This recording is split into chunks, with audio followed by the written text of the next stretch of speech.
സിനിമയിൽ ദിലീപായിരുന്നെങ്കിൽ മലയാള സിനിമയ്ക്ക് മറ്റൊരു കൾട്ട് കോമഡി കിട്ടിയേനെ. മലയാള സിനിമയിൽ ചില സിനിമകൾ കാണുമ്പോൾ തന്നെ പ്രേക്ഷകർക്ക് തോന്നും, ഈ റോളിൽ മറ്റൊരു നടൻ വന്നിരുന്നെങ്കിൽ പടം വേറെ ലെവലായേനെ എന്ന്.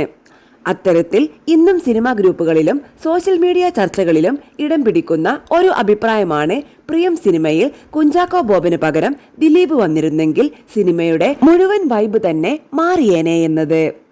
ചാക്കോച്ചൻ തന്റെ സ്വാഭാവിക ചാം കൊണ്ടും ഇന്നസെൻസ് കൊണ്ടും ആ കഥാപാത്രം മനോഹരമായി ചെയ്തിട്ടുണ്ടെങ്കിലും ദിലീപ് ആയിരുന്നെങ്കിൽ അതിൽ comedy timing, emotional depth, entertaining moments എല്ലാം ഡബിൾ ഇമ്പാക്റ്റ് ആയേനെ എന്ന് പലർക്കും തോന്നിയിട്ടുണ്ട്. പ്രത്യേകിച്ച് ജഗദീഷ് ശ്രീകുമാറിനൊപ്പമുള്ള രംഗങ്ങൾ. കാരണം ഡയലോഗ് ഇല്ലാത്ത ഒരു ചെറിയ റിയാക്ഷൻ കൊണ്ടുപോലും ആളുകളെ ചിരിപ്പിക്കാൻ കഴിയുന്ന അപൂർവ നടന്മാരിൽ ഒരാളാണ് ദിലീപ്.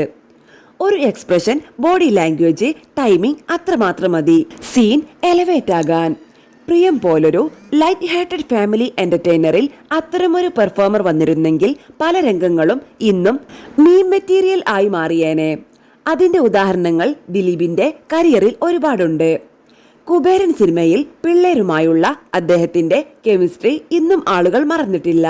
ആ സിനിമയിലെ തമാശയും ഇമോഷണൽ കണക്ഷനും ഫാമിലി ഓഡിയൻസിനെ ഒരുപോലെ കണക്ട് ചെയ്തിരുന്നു. കുട്ടികളോടൊപ്പം അഭിനയിക്കുമ്പോൾ പോലും വോയിസിന് ഫീൽ വരാതെ നാച്ചുറൽ ഫ്ലോ ഉണ്ടാക്കുന്നതിൽ ദിലീപ് എപ്പോഴും വേറിട്ട് നിന്നിട്ടുണ്ട്. അതുപോലെ ഇഷ്ടം സിനിമയും വലിയ ഉദാഹരണമാണ്. ആദ്യം ആ സിനിമയിൽ മറ്റൊരു നായകനെ പരിഗണിച്ചിരുന്നുവെന്ന റിപ്പോർട്ടുകൾ വന്നിരുന്നു. എന്നാൽ ദിലീപ് എത്തിയതോടെ സിനിമയുടെ മൂഡ് തന്നെ മാറി. പ്രത്യേകിച്ച് നെടുമുടി വേണുവും ദിലീപും തമ്മിലുള്ള കോംബോ സീൻ ഇന്നും മലയാളികൾ റിപ്പീറ്റ് വാല്യൂവോടെ കാണുന്ന രംഗങ്ങളാണ്.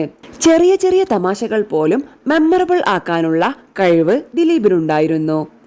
അതുകൊണ്ടാണ് പലർക്കും പ്രിയം സിനിമയിൽ ദിലീപ് ഉണ്ടായിരുന്നെങ്കിൽ കോമഡി ട്രാക്കും ഇമോഷണൽ സീൻസും കൂടുതൽ ഇമ്പാക്റ്റ് ഉണ്ടാക്കിയേനെ എന്ന് തോന്നുന്നത്. സ്ക്രിപ്റ്റിൽ ഉള്ളതിലും കൂടുതൽ എനർജിയും ലൈഫും ചില കഥാപാത്രങ്ങൾക്ക് നൽകുന്ന പെർഫോമർ ആയിരുന്നു അന്നത്തെ ദിലീപ്. മലയാള സിനിമയിലെ 90-2000 കാലഘട്ടത്തിലെ ഫാമിലി എന്റർടൈനേഴ്സിൽ ഓഡിയൻസിനെ തിയേറ്ററിൽ ഇരുത്തിച്ചിരിപ്പിക്കാനും അതേസമയം ഇമോഷണൽ ആക്കാനും കഴിഞ്ഞ അപൂർവ നായകന്മാരിൽ ഒരാളായിരുന്നു ദിലീപ് എന്ന് പറയാതെ വയ്യ. അതുകൊണ്ട് തന്നെ പ്രിയം പോലുള്ള സിനിമകളെക്കുറിച്ച് ഇന്നും ഇത്തരം വാട്ട് ഈഫ് ഡിസ്കഷൻസ് നടക്കുന്നത് സ്വാഭാവികമാണ്.